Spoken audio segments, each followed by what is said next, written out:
दोस्तों, हमेशा से हम लोगों ने बस यही सुना है कि जो हमारी किस्मत में है वही हमें मिलेगा, ना उससे ज्यादा और ना ही उससे कम। लेकिन मेरा आप लोगों से एक सवाल है कि क्या आप अपनी किस्मत पर भरोसा करते हैं? यदि हाँ तो आप मुझे कमेंट में जरूर बताइएगा। तो दोस्तों, आज की यह कहानी थोड़ी सी लंबी जरूर हो सकती है, लेकिन यकीन रखिएगा आपको इस कहानी के अंत तक ये जरूर पता चल जाएगा कि आपकी किस्मत आपके लिए कितना मायने रखती है। आपकी किस्मत होती है या नहीं। किसी नगरी में एक व्यक्ति रहा करता था, किसान था। उसे लगता था कि उसकी किस्मत सबसे खराब है। जब भी वह कुछ करने की कोशिश करता तो सब कुछ गड़बड़ हो जाया करता। वह हमेशा अपने आप से ना खुश रहता था। उसे लगता था कि इस दुनिया में सबसे बुरी किस्मत उसी की है। बाकी सभी की किस्मत उससे कहीं ज्यादा अच्छी है। उसने अपने खेतों में काम किया, बढ़िया फसल उगाई, लेकिन इत्तेफाक से उस समय खूब जोरों की बारिश होने लगी और उसकी पूरी की पूरी फसल खराब हो गई। हालांकि उसके साथ में और भी बाकी किसानों की भी फसलें पूरी तरह से नष्ट हो चुकी थी, लेकिन उसे तो बस यही लग रहा था कि बस उसी की किस्मत खराब है और उसी के साथ यह सब कुछ हुआ है। कुछ महीनों बाद उस व्यक्ति की शादी हो गई। शादी को धीरे धीरे 5 साल बीत चुके थे, लेकिन अभी तक उसे कोई बच्चा नहीं हुआ। वह फिर से यही सोचे लगा कि उसी की किस्मत खराब है। वह मन ही मन अपनी किस्मत को दोष देने लगा और काफी ज्यादा परेशान भी रहने लगा। लेकिन कुछ दिनों बाद उसे यह सब भुलाकर अपने खेतों में फिर से काम करना शुरू किया। उसने एक बार फिर से अच्छी फसल लगाई, लेकिन अब की बार बाकी गांव वालों की फसलें बहुत अच्छी हुई और उसकी फसल इतनी अच्छी नहीं हो पाई और अब की बार उसके सब्र का बांध टूट गया। वह कहने लगा, अब तो मुझे पूरा विश्वास है कि भगवान ने जानबूझकर मेरी किस्मत ऐसी लिखी है। वह व्यक्ति भगवान को कोसता रहता, उन्हें हर चीजों के लिए दोष देता रहता है और अब उसने ठान लिया था कि वह इसका समाधान ढूंढ कर ही रहेगा। इसका समाधान ढूंढने के लिए वह कई ज्ञानियों से मिला। जो कुछ भी उन ज्ञानियों ने उसे बताया, उसने वह सब कुछ किया। उसके बाद अगले साल उसकी फसल बहुत अच्छी हुई और यह सोचकर बड़ा प्रसन्न हो रहा था कि अब तो सब कुछ ठीक हो चुका है। अब मेरी किस्मत बदल चुकी है। अब मेरी किस्मत में ऐसा कुछ नहीं होगा, मुझे नुकसान हो। वह और बाकी सारे गांव वाले बड़ी खुशी खुशी अपना अनाज लेकर के शहर बेचने के लिए जा रहे थे। तभी अचानक रास्ते में कुछ डाकुओं ने उनकी फसल लूट ली। सभी किसान अपनी जान बचाकर वहां से भागने लगे। इस भागा दौड़ी में, इस अफरा तफरी में कुछ लोगों को अपनी जान भी गंवानी पड़ी। वह व्यक्ति किसी तरह से अपनी जान बचाकर घर वापस आया तो उसे पता चला कि उसके माता पिता एक साथ इस दुनिया से जा चुके हैं। यह खबर सुन वह पूरी तरह से टूट गया। वह पूरी तरह से निराश हो चुका था। अब उसके मन में कोई भी आशा की किरण नहीं नजर आ रही थी। अब उसे पूरा यकीन हो चुका था कि वह चाहे कुछ भी कर ले, अब उसकी किस्मत कभी नहीं बदल सकती। वह चाहे कितने भी अच्छे कर्म कर ले, लेकिन उसे तो हमेशा नुकसान ही झेलना पड़ेगा। उसने मन ही मन यह निश्चय कर लिया था। इस दुनिया में अगर किसी की किस्मत सबसे खराब है तो वह उसी की है। उसने सारे काम धंधे छोड़ दिए थे। अब उसका मन किसी भी काम में नहीं लगता था। जब भी उसकी पत्नी उसे कुछ करने के लिए कहती तो वह यह कहकर टाल देता कि क्या फायदा, आखिर में मुझे ही नुकसान झेलना पड़ेगा, तो इससे तो अच्छा यही है कि मैं कुछ ना करूं। एक दिन संध्या का समय था। वह काफी गुमसुम होकर अपने खेत के किनारे बैठा हुआ था। उसके खेत के किनारे पर एक नारियल का पेड़ था। एक दूसरा व्यक्ति उसी रास्ते से होकर गुजर रहा था। तभी जैसे ही वह नारियल के पेड़ के नीचे आया, नारियल अपने आप टूटकर उसके ऊपर गिर पड़ा। यह देख किसान को बड़ी ही सहानुभूति मिली। वह सोचने लगा कि लगता है इसकी भी किस्मत मेरी ही तरह खराब है। वह तुरंत उस आदमी के पास पहुंचा। उसने उसी व्यक्ति से कहा, लगता है तुम्हारी किस्मत बहुत खराब है, तभी तो तुम इतने आराम से जा रहे थे और अचानक तुम्हारे सर पर यह नारियल आ गिरा। तभी वह दूसरा व्यक्ति कहता है, किस्मत यह क्या होती है, इसके बारे में मुझे कुछ नहीं पता। पहले मैं भी ऐसा सोचता था कि मेरे पास किस्मत है, लेकिन जब मैं एक संत से मिला, उन्होंने मेरी किस्मत मुझसे ले ली। अब मेरे पास कोई किस्मत नहीं है, तो वह अच्छी है या बुरी यह मुझे कैसे पता। लेकिन फिर भी अगर तुम अपनी किस्मत आजमाना चाहते हो, अपनी किस्मत को बदलना चाहते हो, तो मेरे पास कोई है जो तुम्हें किस्मत बदलने का सूत्र दे सकता है। यह सुन वह किसान उस व्यक्ति से कहता है कि बताओ मुझे वह गुरु कहाँ मिलेंगे। मैं भी उनसे मिलना चाहता हूँ और अपनी किस्मत के बारे में उनसे जानना चाहता हूँ, और मैं उनसे यह भी जानना चाहता हूँ कि क्या मेरी किस्मत ही खराब है, क्या मैं इसे बदल नहीं सकता। यह सुन वह आदमी उस किसान को एक रास्ता बताता है, एक जगह बताता है जहाँ पर वह गुरु उसे मिलेंगे। अगले दिन सुबह सुबह वह किसान अपने लिए कुछ खाना लेता है। कुछ सामान लेकर वह उस रास्ते की ओर चल पड़ता है। काफी समय चलने के बाद उसे जंगल के रास्ते से होकर गुजरना पड़ता है, और जब वो जंगल के रास्ते से होकर गुजर रहा था, तभी कुछ लुटेरों ने उसे आकर पकड़ लिया। उसका सारा सामान छीन लिया और उसकी पोटली खोलकर देखी तो वह भी अपना माथा पीटने लगे और कहने लगे, मेरी ही किस्मत खराब है। इतने दिनों के बाद कोई ऐसा मिला जिससे हम कुछ लूट सके, लेकिन यह व्यक्ति भी केवल कुछ खाना और कुछ कपड़े लेकर के जा रहा है। किसान ने जैसे ही यह बात सुनी वह बड़ा प्रसन्न हुआ। वह उस लुटेरे से कहने लगा, क्या कहा तुमने, तुम्हारी भी किस्मत खराब है, लेकिन मुझे तो लगता था कि मेरी है किस्मत खराब है। तभी लुटेरे ने कहा, यदि तुम जैसे लोग यहाँ से आते जाते रहेंगे तो भला मेरी किस्मत कैसे अच्छी हो सकती है। यदि तुमने कुछ धन लिया होता तो वह धन मेरे काम आ जाता। अब मैं तुमसे क्या ले जाऊं, यह खाने पीने का सामान।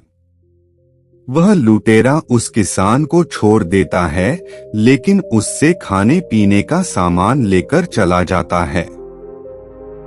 उन लुटेरों से छूटने के बाद वह किसान अपने रास्ते पर आगे बढ़ना शुरू कर देता है, लेकिन अब उसके पास कोई खाना पीना नहीं रह गया था और अब आगे चलकर उसे भूख भी लग गई थी। चलते चलते पूरा दिन भी बीत चुका था और अभी तक उसे खाने के लिए कुछ नहीं मिला था। थोड़ी दूर और आगे जाने के बाद उसे भिखारी दिखाई दिया। वह भिखारी कुछ खाना लेकर बैठा हुआ था। यह देख किसान के मुंह में पानी आ गया।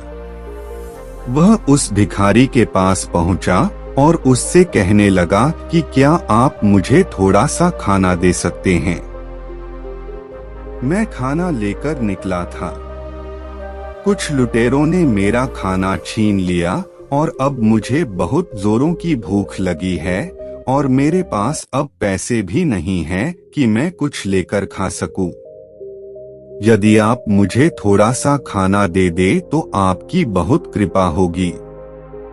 इस पर भिखारी कहता है कि मैं सोच ही रहा था आज मुझे खाना खा पाऊंगा या नहीं, और देखो तुम आ टपके मैं एक भिखारी हूँ और मुझे रोज भीख मांगनी पड़ती है। भूख क्या होती है यह मुझे पता है, और भूख से तड़पना क्या होता है यह भी मुझे पता है। वैसे भी मैंने सुबह का नाश्ता किया था, यह खाना तुम ही ले लो और इसे खा लो।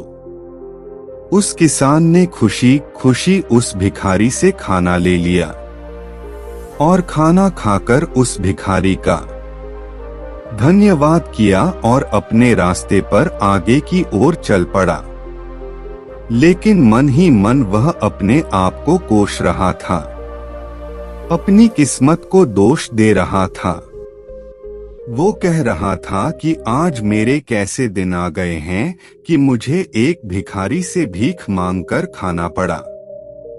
किसान जैसे जैसे आगे बढ़ता जा रहा था, उसके पेट भरने का अब कोई साधन नहीं बचा था। जहां वह भीख मांग सकता था, भीख मांग कर खाता था, और जहां कहीं पर भी उसे कोई काम मिल जाता था तो वह काम करके थोड़े से पैसे इकट्ठा करता और फिर उसे भोजन कर लिया करता था। इसी प्रकार उसे पूरे 12 दिन बीत चुके थे और 12 दिन की यात्रा करने के बाद आखिरकार वह उस आश्रम पर पहुंच ही गया जहां पर वह संत रहा करते थे। उसे देखा कि उस आश्रम से एक महान राजा बाहर आ रहा था। उसने आश्रम के एक सन्यासी से कहा कि यह कौन है। इस पर सन्यासी ने जवाब देते हुए कहा, यह इस राज्य के राजा है। इन्हें लगता है कि इनकी किस्मत बहुत खराब है, जिस कारण वह यहाँ पर आए थे। इस पर किसान मन ही मन यह सोचने लगा कि राजा के पास तो सब कुछ होता है, धन दौलत वैभव, फिर इन्हें ऐसी क्या कमी हो गई थी जिस कारण इनको ऐसा लग रहा है कि इनकी किस्मत खराब है। उसने उस सन्यासी से पूछा कि आखिर यह क्यों आए थे, इन्हें ऐसा क्यों लगता है कि इनकी किस्मत खराब है। तभी वह सन्यासी कहता है कि ये जब भी किसी युद्ध में लड़ने जाते हैं तो वहां से हार कर ही वापस आते हैं, और यही वह कारण है जिससे इन्हें लगता है कि इनकी किस्मत ही खराब है। तभी वह किसान कहता है कि किस्मत तो मेरी भी खराब है, इसलिए तो मैं इस आश्रम में आया हूँ ताकि मैं उन गुरुवर से मिल सकूं जो किस्मत बदलने का सूत्र देते हैं। किसान के मुख से यह बात सुनकर सन्यासी किसान से कहता है, क्या वाकई में तुम्हें लगता है तुम्हारी किस्मत खराब है? तुम इतने दिनों की यात्रा करके बस यहाँ पर इन गुरुवर से मिलने आए हो ताकि वह तुम्हें कोई ऐसा सूत्र दे दे जिससे तुम्हारी किस्मत बदल जाए। वह किसान कहता है, हाँ, मैं बिल्कुल इसीलिए आया हूँ। तभी वह सन्यासी कहता है कि यहाँ से उल्टे पांव लौट जाओ, क्योंकि यहाँ पर तुम्हें ऐसा कोई सूत्र नहीं मिलने वाला। तुमने यहाँ पर आकर अपना समय बर्बाद किया है, यहाँ से वापस चले जाओ। यह सुनते ही किसान की सारी आशाएं टूटकर बिखर गई। उसे लगा कि अब इस दुनिया में उसकी कोई मदद नहीं कर सकता, अब उसकी किस्मत कभी बदल नहीं सकती। इतना कठिन सफर तय करके वह यहाँ तक पहुँचा था, पर अब यहाँ पर आने का भी उसे कोई फायदा नहीं हुआ। उसे यकीन हो चुका था कि अब उसकी किस्मत कभी नहीं सुधरेगी। वह आश्रम के द्वार से वापस घर की ओर लौटने लगा। तभी उसके मन में अचानक एक बात सूझी। वह सोचने लगा कि भले ही मेरी किस्मत ना बदले, भले ही मेरे जीवन में कुछ भी अच्छा ना हो, अब मेरी किस्मत सुधरेगी या नहीं, यह तो मैं नहीं जानता। अपनी किस्मत को सुधारने के लिए मैंने बहुत भाग दौड़ भी कर ली है, तो आप जैसी भी मेरी किस्मत है वह मुझे स्वीकार है, लेकिन जब मैं यहाँ तक आ ही चुका हूँ, इतनी लंबी यात्रा मैंने तय ही कर ली है, तो क्यों ना मैं एक बार गुरुवर के दर्शन कर लेता हूँ। वह किसान सन्यासी के पास वापस लौटा और उनसे कहने लगा कि जब मैं इतनी दूर आ चुका हूँ जिसके लिए मैंने यह यात्रा शुरू की थी, उस यात्रा को मैं पूरा तो कर लूं, एक बार उन गुरुवर के दर्शन तो कर लूं। तभी वह सन्यासी मुस्कुराने लगा और कहा, हाँ हाँ क्यों नहीं, चलो चलो तुम अंदर चलो। वह सन्यासी उस किसान को आश्रम के अंदर ले गया। उस समय एक बड़ा सा वृक्ष लगा हुआ था। वह उस वृक्ष के नीचे जाकर बैठ गया और उस किसान से कहने लगा कि मैं ही इस आश्रम का गुरु हूँ। तुम्हें जो कुछ पूछना है, तुम्हें जो कुछ जानना है, तुम मुझसे पूछ सकते हो। किसान ने जैसे ही उस सन्यासी के मुंह से यह बात सुनी, जो उनके चरणों में जा गिरा और कहने लगा कि हे गुरुवर, धन्य हो गया। मैंने इतनी लंबी यात्रा सिर्फ इसलिए की थी ताकि मैं आपसे मिल सकूं और मेरी यह यात्रा सफल हो चुकी। आपसे मिलने के लिए मैं पूरे 12 दिनों से यात्रा कर रहा हूं और अब मैं वापस जाना चाहता हूं। किसान की यह बातें सुनकर गुरुवर ने कहा, क्या तुम्हें अपनी किस्मत बदलने का सूत्र नहीं चाहिए? अपनी यात्रा में मैंने देखा कि दूसरों को लूटने वाले लुटेरों की किस्मत भी खराब है, जिसके पास कुछ भी नहीं है।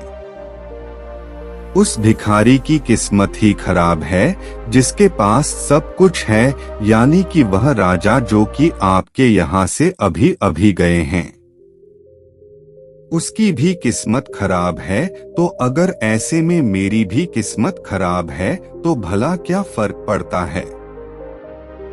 ऐसा लगता है मानो सभी की इसका किस्मत अर्थ क्या खराब है? तो ऐसे में मुझे क्या किसान फर्क पड़ेगा? कहता है कि हमारे नसीब यह में बात जो सुन कुछ गुरुवर लिखा है, मुस्कुराने वही लगे हमें मिलेगा। और किसान से कहते हैं, इसे ही कि हम यह किस्मत क्या कहते होती हैं, जिसे हम किस्मत कहते तभी हैं। गुरु मुस्कुराने लगे और किसान से कहते हैं कि किस्मत किसी की नहीं होती, यह तो हमारी इच्छाएं होती है जिन्हें हम पूरा करना चाहते हैं। लेकिन अब हमारी इच्छाएं हमारे अनुरूप पूरी ना हो तो हम कहते हैं कि हमारी किस्मत ही खराब है। लेकिन वास्तविकता तो यह है कि हमारी किस्मत नहीं बल्कि हमारे कर्म ही खराब हो जाते हैं। यदि हम परिस्थितियों के अनुरूप कर्म नहीं करते हैं तो इसके कारण हमारी इच्छाएं अधूरी रह जाती है, हमारे वह कर्म पूरे नहीं हो पाते। परिस्थितियों के अनुरूप कर्म ही महत्वपूर्ण है। इस पर वह किसान कहता है, हे गुरुवर, मुझे आपकी यह बातें समझ नहीं आ रही। आप क्या कहना चाहते हैं? क्या आप यह कहना चाहते हैं कि हमारी किस्मत पहले से लिखी नहीं होती? इस पर वह गुरुवर कहते हैं कि कुछ भी पहले से लिखा नहीं होता, हम अपना भाग्य खुद बनाते हैं। अब अपनी किस्मत खुद लिखते हैं। हम जैसे भी कर्म करते जाते हैं, हमारे कर्म ही हमारा आने वाला कल तैयार करते हैं। यह सुन किसान ने कहा, हे गुरुवर, आप मुझे साफ साफ और स्पष्ट तौर पर बताइए, मुझे आपकी बातें समझ नहीं आ रही। तभी गुरु उस किसान को एक जगह ले जाते हैं। तभी रास्ते में अचानक उसके किसान के पैर में कांटा चुभ जाता है। किसान के मुंह से निकल जाता है, मेरी तो किस्मत ही खराब है। अब यह कांटा भी मुझे ही चुभना था। गुरुवर ने किसान के पैर से कांटा निकाल दिया और किसान से कहा, देखा, जब हम किसी भी यात्रा को शुरू करते हैं तो उस यात्रा के दौरान परिस्थितियों के अनुरूप कई समस्याएं आती है, तो हमें इसी के अनुरूप अपने कर्म भी करने होंगे। तुम यहाँ पर देख सकते हो कि जिस रास्ते से हमें जाना है उस रास्ते पर कांटे ही कांटे हैं। अब या तो हम यहाँ से वापस लौट जाएं और अपने आप से हमेशा यह कहते रहे कि हमारी तो किस्मत ही खराब है, या फिर हम थोड़ी दूर आगे चल सकते हैं, लेकिन इससे हमारे पैरों में कांटे चुभने लगेंगे और हमारा पैर लहूलुहान हो जाएगा, और फिर तभी हम यही कहेंगे कि हमारी तो किस्मत ही खराब है। या फिर हम इन परिस्थितियों को समझें और इन कांटों को रास्ते से हटाते हुए आगे बढ़ते रहें, लेकिन याद रहे कि ऐसा भी हो सकता है कि इन कांटों को हटाते वक्त यह कांटे हमें चुभ भी जाएं, लेकिन ऐसा करते वक्त हमारे पैर लहूलुहान नहीं होंगे और हम आसानी से इस रास्ते को पार कर सकेंगे। तो अब मुझे तुम बताओ, अब तुम्हें क्या करना उचित लग रहा है? क्या हम यहाँ से वापस चले या फिर कांटों के ऊपर से जाना तुम्हें पसंद है, या फिर तुम कांटों को रास्ते से हटाकर जाना पसंद करोगे? इस पर किसान कहता है कि हम अपने पैरों में जानबूझकर कांटे क्यों चुभाएंगे? हम कांटों को रास्ते से हटाते हुए ही आगे बढ़ेंगे। गुरु और किसान ने मिलकर उन कांटों को रास्ते से हटा दिया और चलते हुए आगे बढ़ते गए और उस रास्ते को पार कर लिया। रास्ते को पार करते ही एक बड़ी नदी उनके सामने आ गई और उस नदी का पानी उफान पर था। तभी गुरुवर ने किसान से कहा, तुम्हें तैरना आता है? हमें इस नदी को पार करना है और हमें उस दूसरे किनारे पर पहुंचना है और हमें इस नदी को पार करना ही होगा। किसान कहता है, हे गुरुवर, मुझे तैरना नहीं आता। तभी गुरुवर ने कहा कि अब तुम यह कह सकते हो कि मेरी तो किस्मत ही खराब है। मेरे तो रास्ते में नदी आ गई और मुझे तैरना नहीं आता। अब ऐसे में या तो तुम तैरना सीख सकते हो और वापस आकर इस नदी को पार कर सकते हो, या फिर यदि तुम चाहो तो किसी नाव की व्यवस्था कर सकते हो और इस नदी को पार कर सकते। तो फिर तुम क्या करना चाहोगे? किसान ने कहा, हे गुरुवर, यदि मैं तैरना सीखूंगा तो उसमें मुझे बहुत वक्त लग जाएगा और यह नदी हमें अभी पार करनी है, इसलिए हमें नाव की व्यवस्था ही करनी होगी। तब वह गुरुवर और उस किसान ने कुछ बांस की डंडियों को इकट्ठा किया और उन डंडियों का इस्तेमाल करके उन्होंने एक नाव का निर्माण किया। नाव पर बैठकर नदी के दूसरे किनारे पर जा पहुंचे। जैसे ही वह गुरुवर और किसान उस नदी को पार कर लेते हैं, तभी किसान गुरुवर से कहता है, हे गुरुवर, क्या होता अगर बीच में ही बाढ़ आ गई होती? क्या होता हमारी नाव बीच में ही डूब गई होती तो हम दोनों डूब जाते हैं? तब क्या होता है? तब क्या हमारी किस्मत खराब नहीं होती? तब क्या हम यह नहीं कह सकते थे कि हमारी किस्मत खराब है? तभी गुरुवर ने उस किसान के इस सवाल का जवाब देते हुए कहा, बिल्कुल नहीं। जब तक हम जीवित हैं, जब तक हमारा यह जीवन है, तब तक कोशिश और प्रयास हमें करते रहना चाहिए।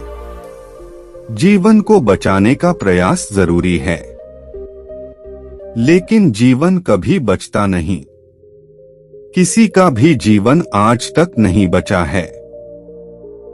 अगर हम जिंदा रहते हुए भी जिंदा रहने का प्रयास करें तो हम कभी भी जीवन जी नहीं सकेंगे, और इस प्रकार का जीवन मुर्दों के समान जीवन जीना है। यदि तुम चाहते तो तुम नदी के किनारे पर ही रुक सकते थे और नाव डूबने का जो खतरा तुम्हें दिखाई पड़ रहा था, इसकी संभावनाएं भी खत्म हो जाती, या फिर नदी में बाढ़ आने की संभावना है, या फिर नदी में डूब जाने की संभावना है। यह सारी संभावना है वहीं पर खत्म हो जाती है।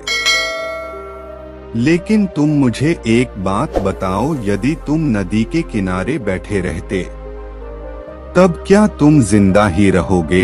इसका कोई प्रमाण है? किसान ने कहा, हाँ गुरुवर, आप बिल्कुल ठीक कह रहे हैं। यदि मैं नदी के किनारे पर रुकने का निश्चय करता भी, तब भी इसके कोई प्रमाण नहीं थे कि मैं जिंदा ही रहता।